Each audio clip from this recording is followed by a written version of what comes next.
The government was more than happy to subsidize with taxpayer money and by taxing you through inflation to subsidize the mortgage market for the advantage of the banks. Productivity is absolutely collapsing in Canada, and the reason that productivity is collapsing is because there is no incentive to work anymore. The family unit, the family structure is being broken as we speak, and basically the traditional values that Canada used to have, one of which would have been getting married, owning a home, are out of the reach to most young people. So the reality is that most young people in Canada cannot afford to buy a home, and they can't afford to leave home. Now, I hate to say this, but this is not going to change with political leadership. This is bigger than any politician, and politicians, you know, they love to manipulate people in getting them to do what they want to serve the purpose to elect them to power. But the reality is the housing bubble in Canada has to crumble in order for young people to have a chance at getting a foot on the property ladder, at the traditional values that places like Canada, the United States and the UK had come back. Because right now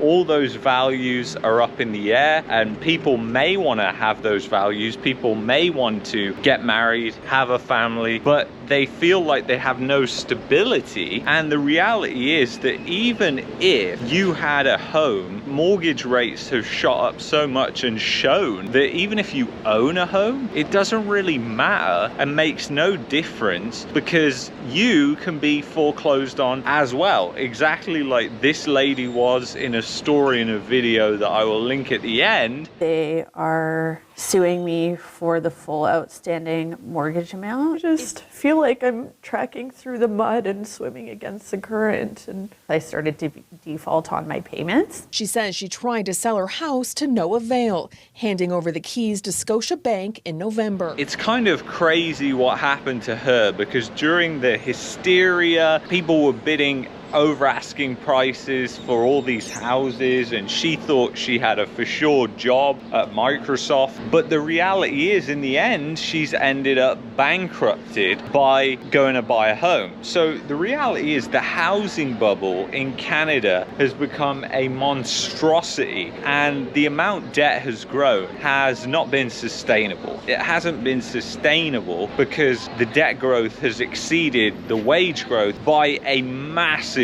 proportion. So when debt growth exceeds wage growth, obviously one has to ask the question, how on earth are people going to pay back these loans? And how did we even get to this point? Because that's another question that you have to ask, because how on earth did the banks not see the risk on their balance sheet that was mounting? The reality is the banks in Canada saw the risk and they enjoyed it and embraced it, because the government was more than happy to subsidize with taxpayer money and by taxing you through inflation to subsidize the mortgage market for the advantage of the banks. Rising prices do not have an advantage for anybody, not even the homeowners themselves, because it means property taxes are going up, it means maintenance is going up, it means inflation is going up. So the reality is when home prices go up, nobody really wins. You really want home prices just to rise with wages, not to be rising at double or triple the rate of wages. And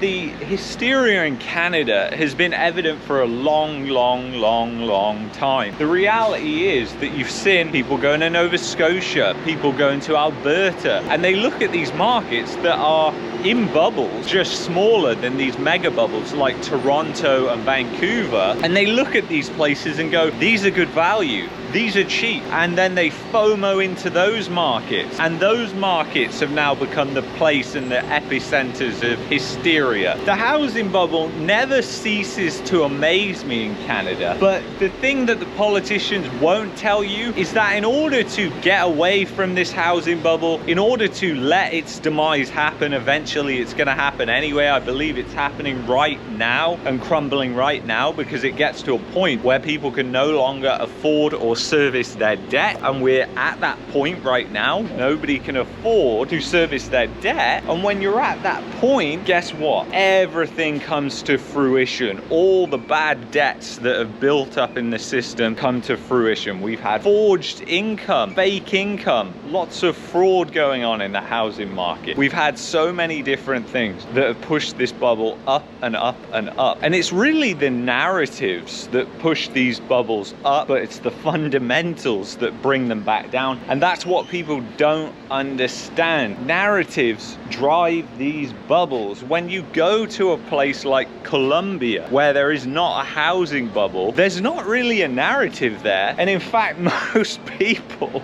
are going to tell you not to buy a place there because it's not in a housing bubble. That is the difference. So anytime you go to a place, any country in the world, any city, and somebody says housing prices are going up because, ask if they have any data to back up that the two things are correlated, because most of the time it's just spurious correlation, which essentially means that people are looking at two lines that go up and saying, oh yeah, they must be connected, when in reality they have no connection at all. And that is unfortunately what the real estate market does. They do it with immigration. I've said this many times. Immigration is not causing the housing bubble, because if the banks didn't want to lend, it doesn't matter if you have 2-3 million people coming in. If the banks don't want to lend, if those people can't afford to buy the home, not only are home prices going to go down, but the amount of transactions that are going on is also going to go down. Those are things that people don't want to hear and they don't know about. And you know, the problem is that the housing bubble in Canada has really destroyed the country in many ways, especially for young people. And like I said, productivity has gone down. Productivity has absolutely tanked in Canada. You have seen productivity that has gone down, and you have to ask the question why. And now there is a lot of mainstream media news outlets that are tucking into, oh, the standard of living is collapsing in Canada, per capita GDP is crashing, and we've covered it many times on this channel. It's like I've said, you've also got wealth inequality that is getting further and further apart. So the people at the top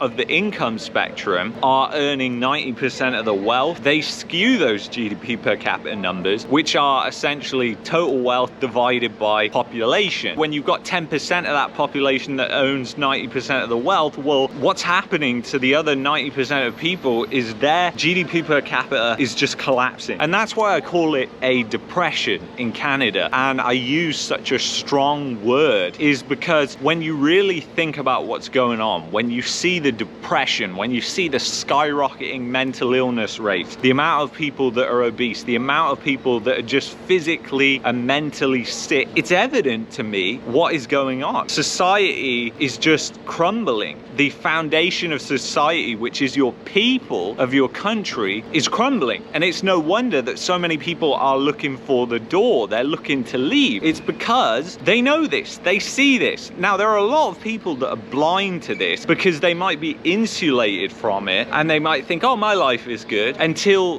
they hit a brick wall of reality, because it does happen. Some health challenges, something happens in their life that, boom, they think, hold on a second, things aren't like I thought they were. Things are really, really tough, really, really bad. I mean, heaven forbid that you need healthcare in Canada. It's something that everybody should think about, including young people, but it's a serious problem in Canada because getting quality healthcare, getting seen in a timely manner, if you have any medical issues, you might as well just piss into the wind. It's better to go to places like Panama, go to places like Colombia, go to places like Mexico and get real world-class healthcare services that are at a much lower price, get your diagnosis and everything done privately. And then you ask the question, well, why am I paying all this money into a tax system when I have to then go to a different country because the system is so fucked?